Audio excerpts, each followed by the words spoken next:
Hello, hello, hello. I'm trying to motorize my Hobie Lynx.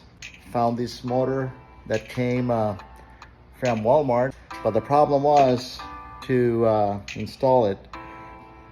It came with these, it says Aventik T-shaped sidetrack, very sturdy material, and I'm installing, see how that goes. So I set the screws in the track. Going to drill 2 holes.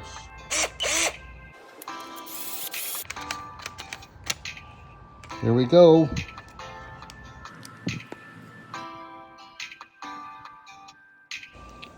Finally got the in. Well, final product. It's about to connect to the battery.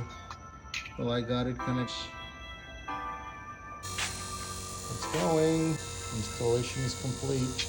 And I'll see you guys in the water.